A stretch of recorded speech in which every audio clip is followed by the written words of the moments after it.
Well, it is the worst day of the year for some and the best day of the years for others. The Colts made some shocking moves today, including people like me who try and cover this stuff and predict. I was shocked at how the 53-man roster has come out. Now, looking at this team, there's a lot of shocks, a lot of comeback stories, a lot of people who made their case through preseason and training camp, and guys that we're excited to see. So let's get into it. We're going to cover all this and more. What's going on? It's Elijah from Sports Talk Indy, where we cover all things Colts every single day. Quarterbacks, obviously, there's not really a shocker here. I think there was quite a bit of competition between Riley Leonard and Jason Bean. The quarterbacks now listed in order are Daniel Jones, Riley Leonard, and Anthony Richardson Sr. Leonard made his way onto the Colts after an incredible performance, ranking third out of all 11 qualifying rookie quarterbacks in the preseason in efficiency, and specifically in the final game. He looked great. Honestly, his connection to Laquan Treadwell looked amazing. Not really a super shocker here. I mean, I like Riley Leonard a lot. I think he has a lot to offer. And I think Jason Bean will make his way back onto the practice squad and be available if there is any injuries. Moving on down to the running back room, DJ Giddens, Tyler Goodson, and Jonathan Taylor. This is not really a shocker. Tyler Goodson might be the shocker only because of the elbow injury. Many speculated that he might be placed on IR, but not the case. Tyler Goodson will remain on the team, with DJ Giddens being running back 2 to start the season, specifically because of that injury. Moving on down to wide receivers, not really a crazy shocker here. Josh Downs, Ashton Dulin, Anthony Gould, Adonai Mitchell, Alec Pierce, and Michael Pittman. It does appear that the Colts are going to be rocking with the exact same wide receiver room as last year, carrying 6 into the next season.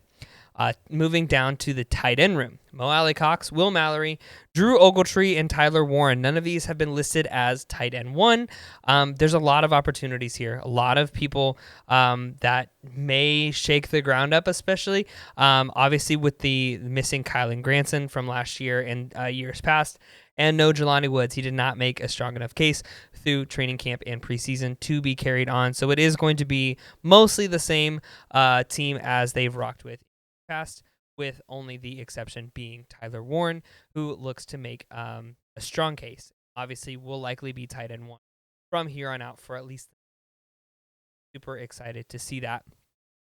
I think this is going to be a major improvement, especially in blocking. But we'll see. We'll see how Daniel Jones does with this tight end room. I think all signs point to a lot of success and maybe some improvements from years past. Moving down to the offensive line, some surprise players on here. I think I expected a little bit different, but I'm excited to see this room. Tanner Bortolini, Matt Gonzalez, Quentin Nelson, Danny Pinter, Bernard Raymond, Braden Smith, Luke Tenuta, Jalen Travis, and Dalton Tucker. Obviously, Dalton Tucker being the standout last season. Tucker is listed as the right guard. He played both guard positions and took snap at center in the Colts preseason game against the Bengals. Expect for him to be the utility guy on this team. The makeup of the Colts offensive line is generally younger than it has been in years past. Raymond, Nelson, and Smith are well-established starters, but Bortolini and Gonzalez are entering their second season in the NFL as far as backups. Pinter is in his 6th year with the league, but Tucker is in his 2nd year, and Travis as a rookie. Jalen Travis, obviously not super surprising. Luke Tenuta was one that I was surprised to see on this line. I'm excited, though. I think this is going to be a really good offensive line. Has the potential, especially with you've got a lot of guys who proved themselves last season and a lot of guys who are experienced vets, especially you've got Nelson, Pinter, Raymond, and Smith being guys who are returning for several years. Bortolini and Gonzalez looked very, very good last season. As long as they're able to maintain that chemistry, I would expect nothing but really good things from this offensive line this season, and we'll see if they're going to be able to maintain protection over Daniel Jones. I would expect, again, nothing but the best from them, especially given as long as the quarterback stays the same. I think all the offensive linemen have expressed, not all, but a lot of have expressed frustration in the constant carousel of quarterbacks. So if they have the same quarterback all season, look for some more success there than maybe in years past. Moving on to the defensive line. Adetomiwa Adamawore being the first listed, DeForest Buckner, Samson Ebukam, Nelville Gallimore, Eric Johnson II, Leatu Latu, Tyquan Lewis, Kwity Paye, Tim Smith, Grover Stewart, and JT Tuam. Can't ever pronounce his name correctly. No crazy shockers here. Obviously, Isaiah Land, I think a lot of people expected him to make this list, but he didn't.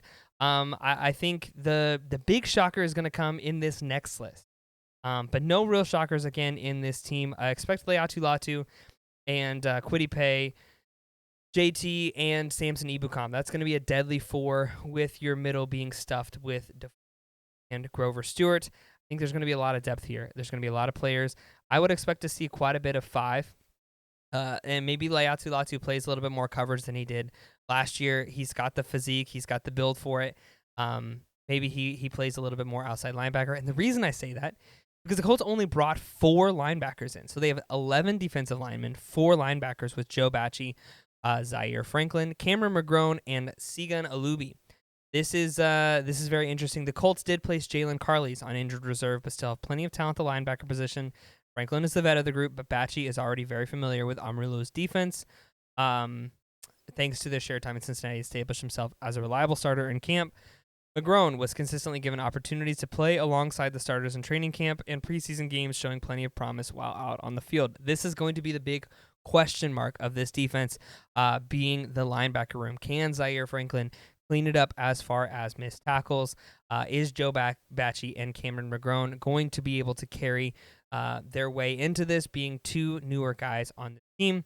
Here's where I think it gets really interesting. The cornerback room, with the addition of brand new guy, Mekhi Blackman. Got Jonathan Edwards, a big shocker there. Jonathan Edwards made his way throughout all of the preseason, looked very, very good. Xavier Howard, Jalen Jones, Kenny Moore, and Travarius Ward. The only 2 guys who are on this cornerback room who were there last year are Jalen Jones and Kenny Moore. This is a team that is almost completely flipped around. Lou Anarumo's defense tends to rely heavily on his cornerbacks. Jones recently returning from hamstring, sustained in training camp. The Colts are back to having a talented group at the cornerback position. The additions of Ward and Howard mean 2 more veterans in the group with years of experience. Now, this does not say what happened to Juju Brents or where he is going to be. He's going to be injured, but very interesting list there. Finally, we're going to round it out with the safeties and specialist safeties, being Cameron Bynum, Nick Cross, Daniel Scott, back from injury. He has spent the first 2 seasons with some pretty severe injuries, and then Rodney Thomas the second. No real shockers here, but it does seem as though that it is a very interesting group. I don't know if you can hear my daughter in the background screaming dada. But again, this is a different team than last year. Cameron Bynum and Nick Cross being the 2 headline safeties, with Daniel Scott being in the backfield. Finally, specialists. This is where there was one more position battle in the place kicker or in the kicker position, and that was won by Spencer Schrader. Pro Bowler, long snapper Luke Rhodes is back, as well as Rigoberto Sanchez. What shocked you in this list? I mean, obviously, I listed the shocks that I had. That I was really shocked to see some of these guys. The Colts made some moves. They obviously bolstered their cornerback room and their defensive line. But what shocked you about this list? What are you hoping to see? And how excited does this list specifically make you for the upcoming season?